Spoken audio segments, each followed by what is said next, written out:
이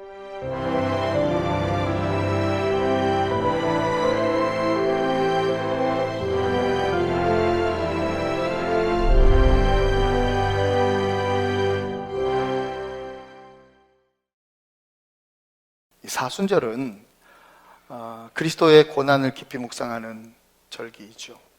그리스도의 죽음을 또 깊이 또 생각하고 묵상하는 그런 절기이죠. 그래서 그 고난과 그 죽으심 앞에 나의 신앙은 어떤 신앙이 돼야 되겠는가 돌아보는 그런 시기이죠. 그래서 사순절은요, 우리의 신앙을 점검하고 우리의 영성을 회복할 수 있는 굉장히 좋은 절기가 사순절이에요. 그래서 오늘 이 절기에 맞게 우리의 영성을 좀 점검하기 위해서 영성이란 무엇인지, 영성에 관하여 하나님 말씀을 살피고 은혜를 함께 나누는 이 한 시간이 되기를 원합니다. 영성이란 무엇일까요? 영성, 영어로 영성은 spirituality라고 해요. 이 spirituality라는 말은 라틴어에서 왔는데, 라틴어 spiritualitas라는 말에서 왔어요.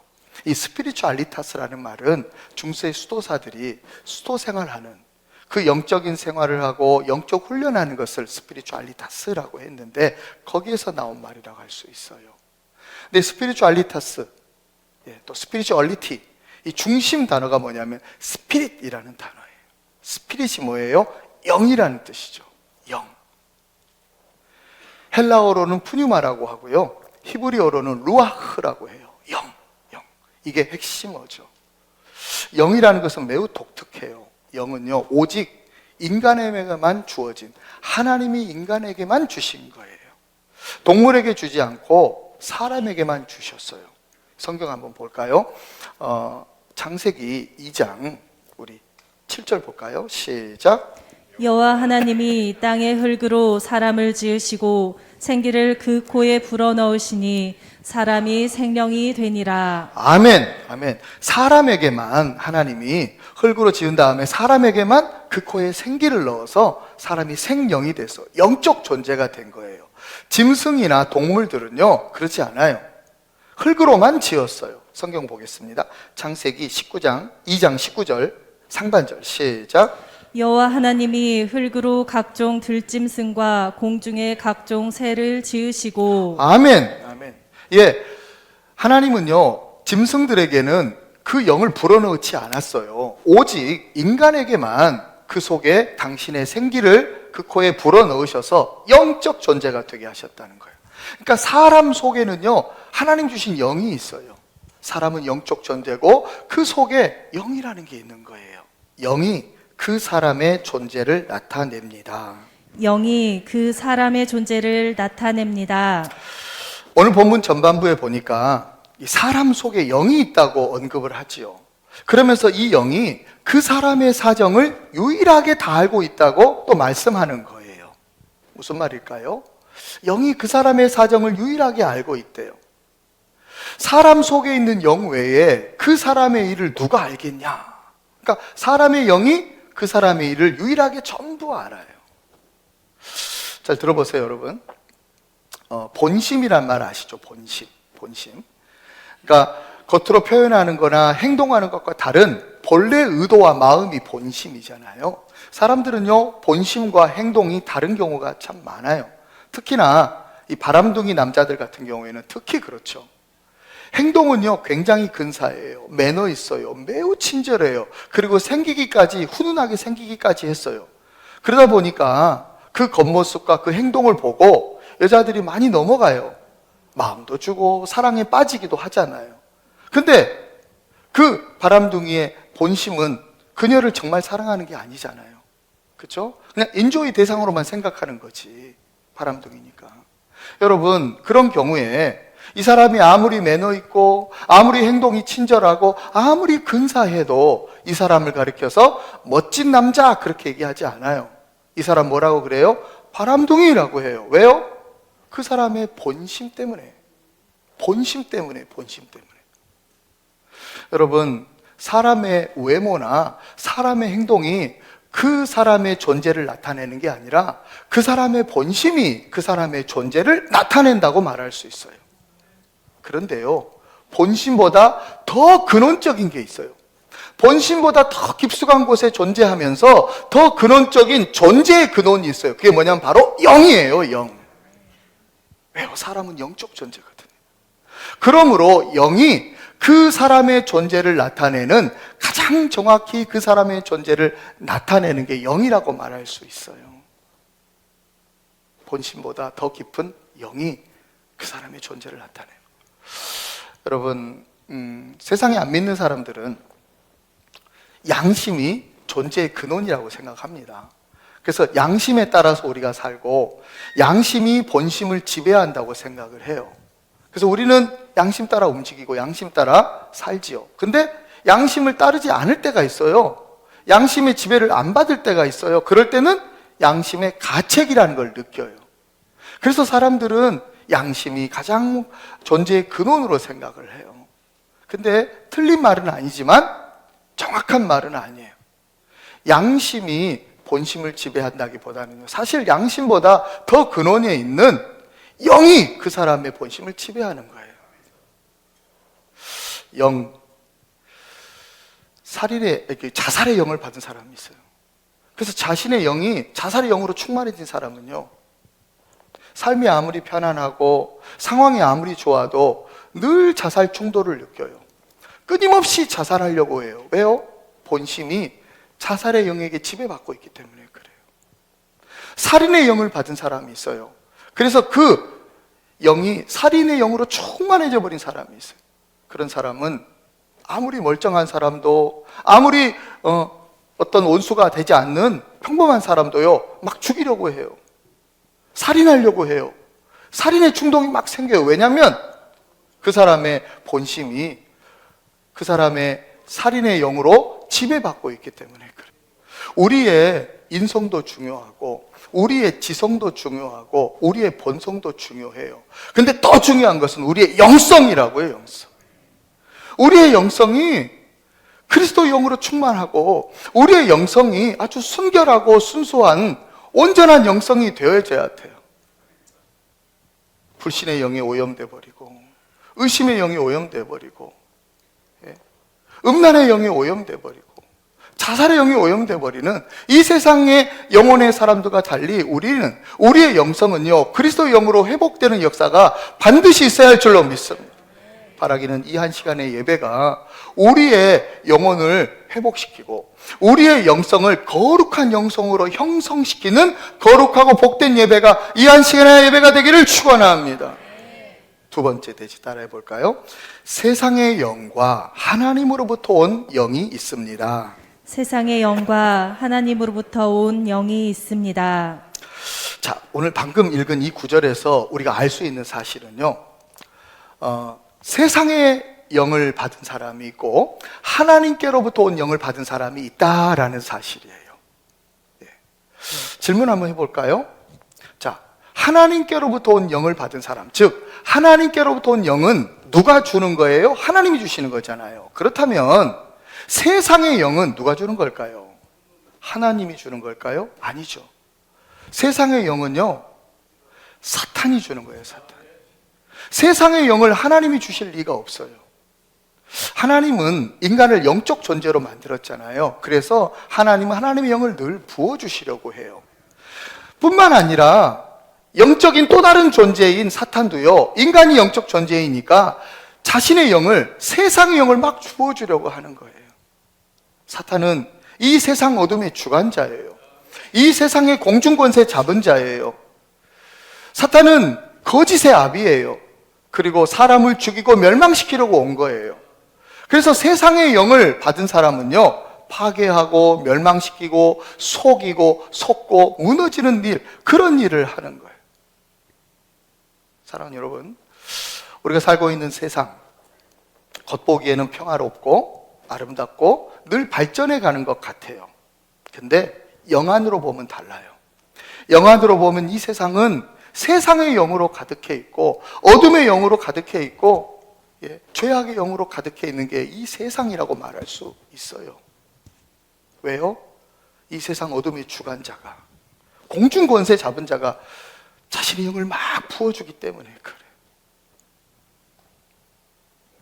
제가 미국에 살 때 라스베가스를 경유해서 여행을 간 적이 있는데, 이 라스베가스를 맨 처음 봤을 때 진짜 경탄을 했어요. 와, 어떻게 사막 한복판에 이런 너무너무 근사한 도시가 있을까? 그 어마어마한 빌딩하며, 그 엄청난 건축물하며, 그 멋진 볼거리하며, 그 화려한 공연하며, 세계 초인류급 공연이 거기서 막 펼쳐지거든요. 그리고 가장 먹거리가 풍성한 곳이에요. 세계 최고의 뷔페가 거기에 있어요. 와, 이런 도시가 있나? 이게 별천지구나. 아주 신세계구나. 그런 생각을 했어요. 겉모습만 보면 별천지예요. 겉모습만 보면 신세계예요. 그러나 조금만 속으로 들여다보면요, 그곳은 도박과 마약과 범죄와 타락이 가득한 어둠의 도시예요. 어둠의 도시. 그래서 이 라스베가스를 가리켜서 신시티라고 그래요. 신시티, 죄악의 도시.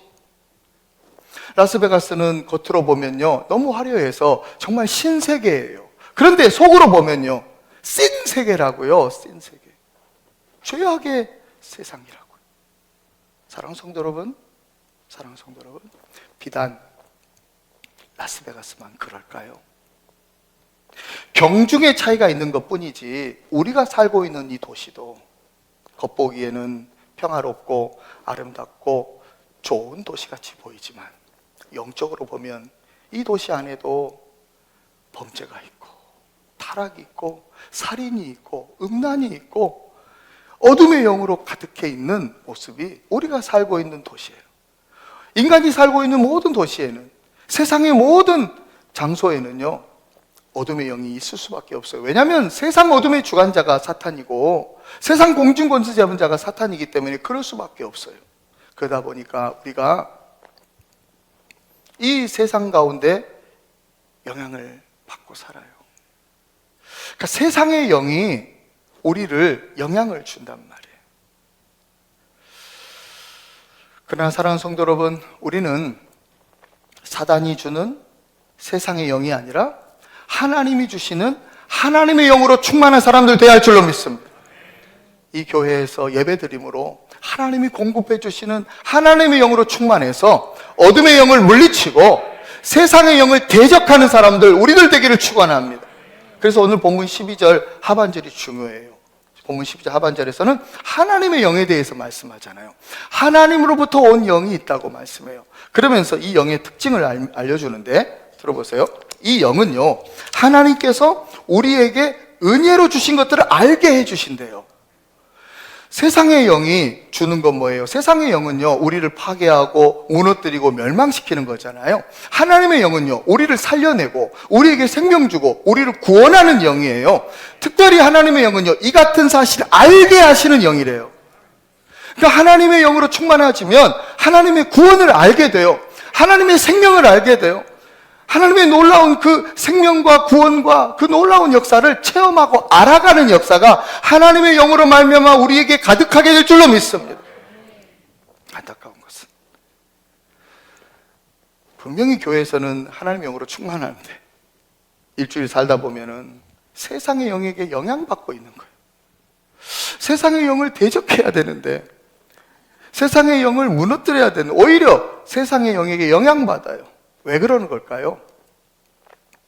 안타깝게도 우리는 세상에 많이 노출돼서 살기 때문에 그래요. 하나님이 우리를 구원해 주시고 곧바로 천국으로 데려가시면 좋으련만 하나님은 우리를 세상에 놔두셨어요. 왜냐하면 이 세상을 하나님의 창조의 질서에 합당하게, 하나님이 세상을 사랑하신 그 아름다운 창조의 질서에 맞게 세상을 복음으로 변화시키라고 우리를 세상 가운데 놓아두신 줄로 믿습니다. 그러다 보니까 우리 어쩔 수 없이 세상 속에 살아야 되는데 세상에 살다 보니까 세상에 더 많은 것이 노출받는 거예요. 교회에서 주님을 만나고 주의 영으로 충만해지는 것을 공급받는 시간보다 세상에 살면서 세상의 영에게 영향받는 시간이 훨씬 많아져 버리는 거예요. 그래서 우리 영이 그 세상의 영에게 영향받고 물들어 버려요. 그러다 보면 우리가 하나님의 영을 받은 사람임에도 불구하고 어쩔 때는요, 세상 사람보다 더 악랄해져 버리고 세상 사람보다 더 추해져 버리고 세상 사람보다 더 음란해져 버리고 그럴 수가 있는 거예요. 왜냐하면 세상에 노출돼서 우리가 살고 있기 때문에. 여러분, 육신이라는 것은 우리의 영을 덮고 있는 장막이라고 할 수 있잖아요. 우리의 영을 둘러싸고 있는 옷과도 같은 거예요. 우리가요, 육신이라는 옷을 입고 살기 때문에 세상의 영에게 영향을 받아요. 육신이라는 옷을 입고 있기 때문에 성령이 오는 것을 방해하고, 또 성령이 내 가운데서 역사하시는 것을 어리석은 것이라고 막 속여요. 내가 입고 있는 이 육신의 옷이, 이 육신이 그래요. 우리가 육신을 입고 있기 때문에, 이 육신이라는 옷 때문에 성령이 오는 것을 방해해버리고, 성령의 역사하는 것들을 이 어리석은 것이라고 속이는 역할을 하는 거예요. 그렇다면 어떻게 해야 될까요? 어떻게 해야 될까요? 여러분, 우리는 육신의 옷 대신에 그리스도로 옷 입어야 할 줄로 믿습니다. 그리스도로 옷 입는 사람들, 그래서 영적 분별력이 있는 사람들, 성령으로 충만해지고 주의 일을 정말 귀하고 거룩한 일로 받드는 귀하고 복된 성령의 사람들 되기를 축복합니다. 이 세례는 뭐냐면 그리스도와 합하기 위해서 받는 것이 세례래요. 세례의 영적 의미를 알려줘요. 세례의 영적 의미는 그리스도와 연합이에요. 그리스도와 연합. 그리스도와 연합함이 세례고, 그러면 이것이 바로 그리스도로 옷 입는 거라고 알려주는 거죠. 여러분, 그리스도와 연합이라는 단어 너무너무 중요합니다. 굉장히 중요한 영적인 진리가 이 속에 담겨 있어요. 그리스도와의 연합. 세례, 그리스도로 옷 입는 것 같은 말이거든요. 여러분, 예수님은 빛으로 이 땅에 오셨죠. 참 빛이라고 성경은 말하죠. 그렇죠? 우리는요, 빛이에요. 우리 빛 아니에요. 우리는 빛이 없어. 우린 발광체가 아니란 말이에요. 그런데 그런 우리가 그리스도와 연합하는 순간 우리는 빛된 존재가 되고 빛의 자녀가 되고 빛나는 삶을 살게 되는 줄로 믿습니다. 그리스도를 생명이라고 그래요. 예수님이 스스로 말씀하셨어요. 내가 곧 길이요 진리요 생명이니 말씀하셨어요. 예수님 생명이에요? 우리는요, 생명 아니에요. 우리는요, 25살 이후부터는 계속 생명이 죽어가는 존재가 우리예요. 근데 그런 우리가 그리스도와 연합하는 순간 우리는 생명의 사람이 돼요.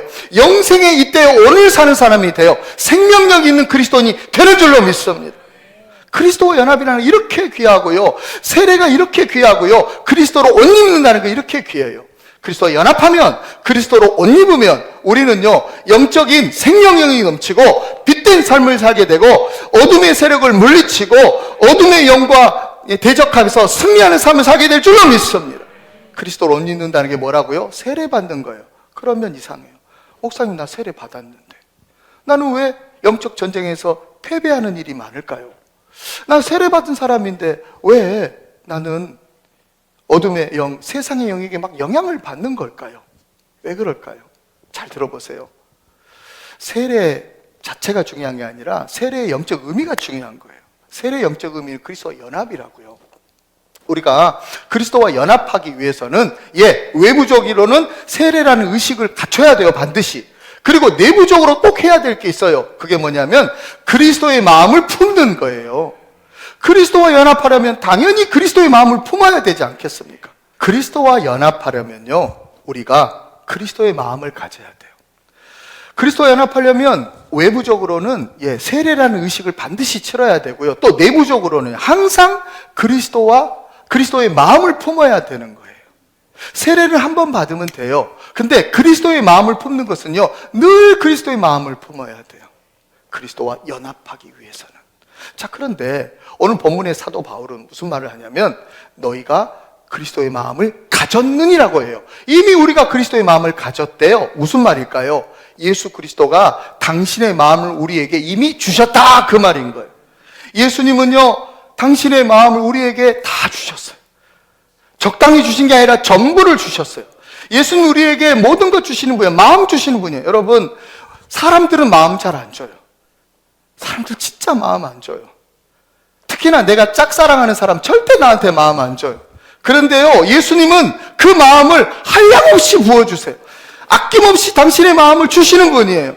마음뿐만 아니라 정도 주고 사랑도 주고 모든 것 주셔요. 예수님은 심지어 십자가에서 자신의 물과 피를 다 쏟으셔서 우리에게 아낌없이 내어주신 분인 줄로 믿습니다.